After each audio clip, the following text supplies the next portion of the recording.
The first apartment I moved into in Tokyo for university was on the second floor of a two-story apartment building in Setagaya Ward.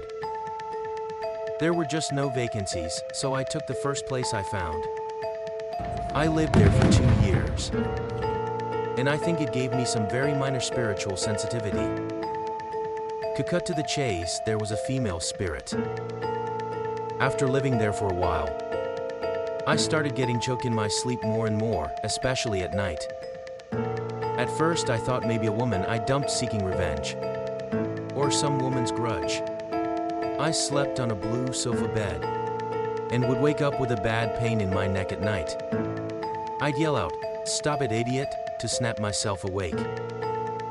At the time I didn't think it was a ghost, just annoying because I was sleepy.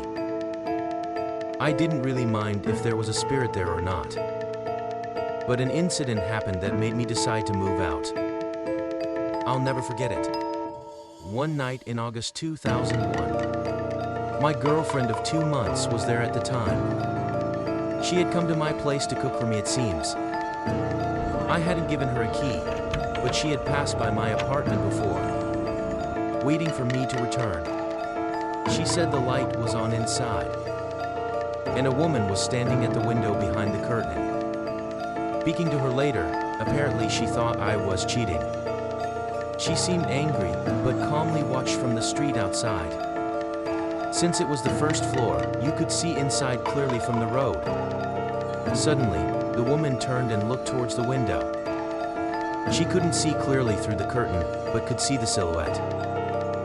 As if noticing my girlfriend outside, the shadowy figure approached the window, then banged on it twice. And incredibly, with her hands still on the glass, the woman just vanished all at once. The shadow gone in an instant.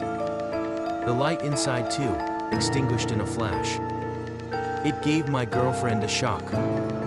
She immediately realized it must have been a spirit. She left right away and called me.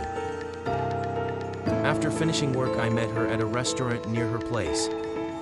Instead of going home, in tears, she just kept saying, "I don't ever want to go back there. Please move out quickly." At the time, I didn't get many details, just that there was a ghost.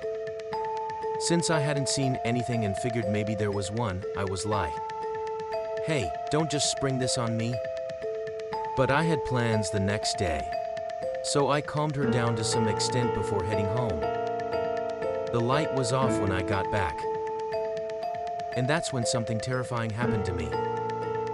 I turned on the light and the sofa bed was flipped over completely upside down in the middle of the room. Impossible. My futon bedding had been laid out, but was now casually piled in the corner. It seemed strange.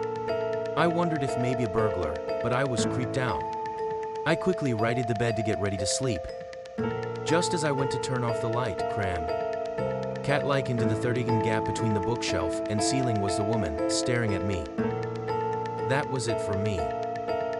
But I turned off the light anyway. Since I saw her right as the room went dark, my reaction was slow. By the time I realized, it was pitch black.